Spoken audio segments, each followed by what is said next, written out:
They're not the top dogs like a CR-V or RAV4, but the 2025 Nissan Rogue and Hyundai Tucson are those sneaky second stringers that'll make you pause at the dealership. And I've spent enough time behind the wheel of both to know they've each got a few tricks up their sleeves. Hello everyone, this is Scott from CarlandTV. It's time to hop in the front seat because today, I'm putting the 2025 Nissan Rogue and Hyundai Tucson head-to-head so that you'll see which one actually earns its spot in your driveway. Before I start, I would really appreciate it if you would push those buttons below, the subscribe button, the notification bell, all of them. This is not necessary, but those little clicks help a brother out. Plus, it pushes me to give you more valuable car-related content on your screen. Now buckle up and let's get back to the video. If you're stuck choosing between the 2025 Nissan Rogue and the Hyundai Tucson, you're not alone. These are two of the most common Plan B picks when top-tier SUVs feel overpriced or overrated. This episode breaks down which one actually gives you more for your money, minus the dealership BS. So yeah, let's get into this. You know how some cars look way better in photos than they do in person? Yeah, the 2025 Nissan Rogue isn't one of those. I saw it first parked outside a dealership, and the front end just hit differently. Nissan's got that V-motion grille dialed in like they've been sharpening it for years.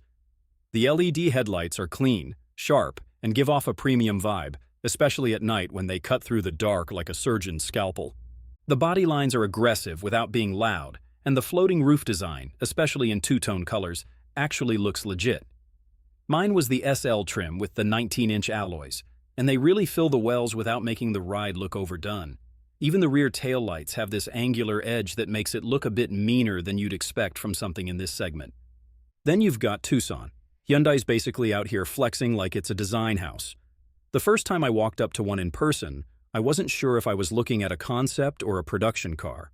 That parametric grille with those DRLs hidden inside is straight up futuristic. You don't even notice the lights are there until they fire up. The profile's full of crisp cuts and creases. It's like someone folded sheet metal with an origami knife. The back end looks clean too, especially with the full-width light bar and that subtle spoiler lip. Hyundai's got bold colors like deep sea and Amazon gray, and the XRT trim with the blacked-out accents and roof rails gives it a rugged, almost urban overland look. Now, if I'm being real, the Rogue looks tougher and more traditionally SUV-like. It's got that slightly boxy, go-anywhere stance. But Tucson's a head-turner. It feels like something built for the future. One's playing it safe but strong, the other's rolling the dice with bold style. Either way, both of these are far from boring, especially compared to the bland stuff that used to fill this class a few years back. All right, slide into their cocoons, and here's where things start to feel real. Now, I've put in seat time in both the Rogue and the Tucson. Road trips, Costco runs, stuck in traffic days. And let me tell you, they feel like they were made for two totally different kinds of drivers. The Rogue's interior is like a well-worn baseball glove. It's soft, comfortable, and feels broken in the best way. The seats, especially those zero-gravity ones, are straight-up money on long drives. I don't know what kind of space-age foam Nissan's using, but I've driven 4 hours without a sore back. And that's saying something at my age. Now, on the tech side, the Rogue doesn't skimp. The 8-inch screen on the lower trims is fine, but if you can swing the SL or Platinum, that 9-inch touchscreen with built-in nav is worth it. You've also got a 12.3-inch digital gauge cluster and an available 10.8-inch head-up display that actually looks clean. Apple CarPlay and Android Auto are standard, but here's the catch. Wireless CarPlay is only on the higher trims. The Platinum gets the work, but if you're in an SV or S, you're still plugging in. Not a deal breaker, just kind of a letdown since we're already in 2025. Then there's Tucson. The first time I got in one, I literally sat back and got impressed.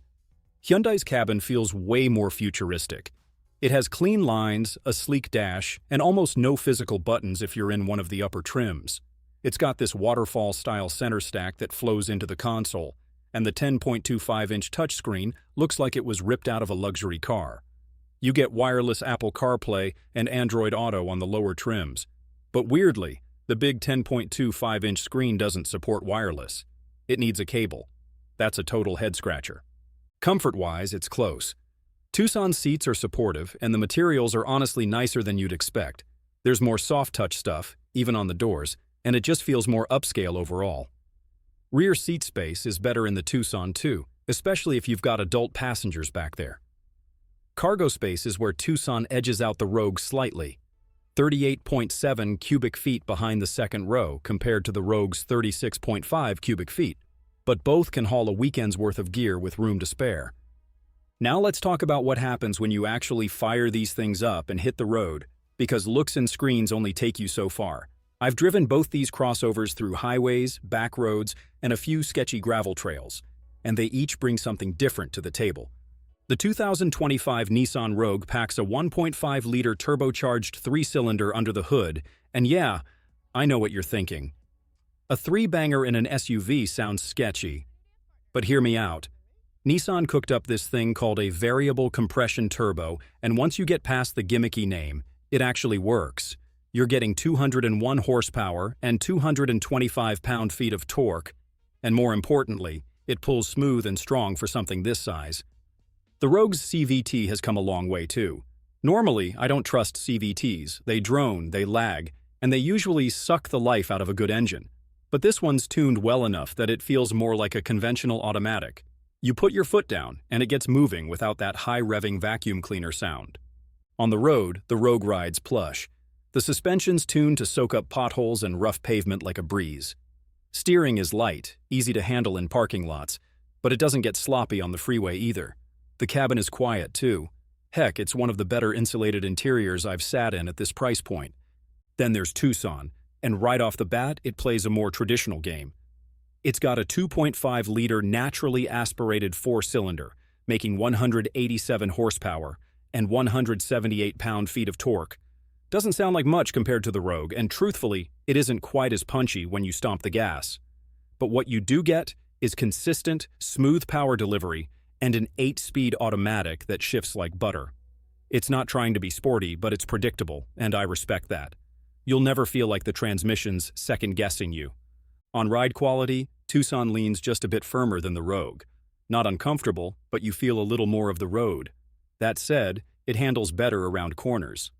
There's less body roll, and the steering actually gives you some feedback, which is rare these days. The XRT trim gives you more ground clearance and adds some light off-road flair with different tires and black cladding, but neither of these is made for serious trail crawling. Think dirt roads and snowy driveways, not Moab. To sum it up, the Rogue gives you better low-end torque and a smoother ride for daily commuting and long hauls. The Tucson offers a more planted feel and a traditional drivetrain that'll probably win over folks who don't trust Turbo 3s and CVTs.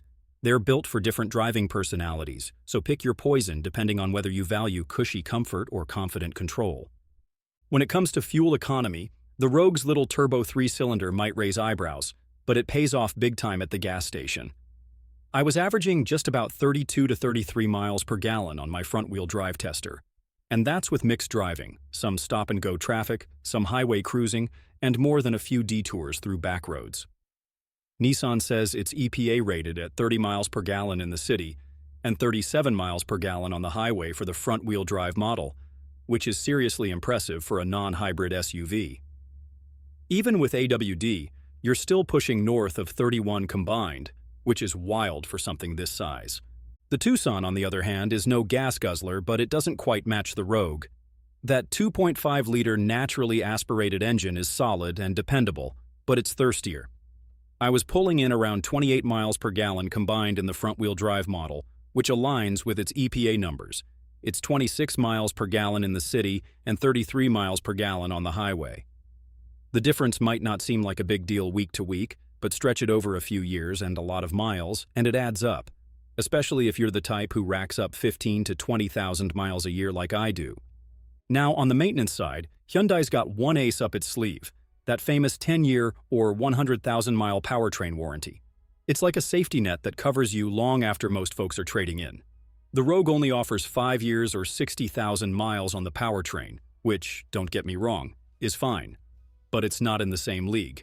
And with Nissan's more complex variable compression engine and CVT, some folks might be a little more cautious about long-term ownership costs. But the thing is, neither of these is high maintenance. You're not dealing with turbos that overheat, in Tucson's case, or battery systems to maintain like in hybrids. You only need to deal with regular oil changes, tire rotations, brake pads, and all standard stuff. But if you're planning to hold onto your SUV for a decade, Hyundai's warranty gives you more peace of mind. If you care more about fewer trips to the pump right now, the Rogue's gonna win your wallet over pretty quick. So yeah, there's a bit of a trade-off here, depending on whether you're thinking short-term savings or long-haul ownership. So here's the bottom line. Between the 2025 Nissan Rogue and the Hyundai Tucson, I'm giving the win to the Nissan Rogue. And trust me, I didn't expect to say that going in. But after driving both, the Rogue just nails more of the stuff that matters to real-world drivers. That turbo 3-cylinder may sound weird on paper, but it's surprisingly punchy and sips fuel like a compact car. The ride is smoother, quieter, and more refined, especially on long highway runs.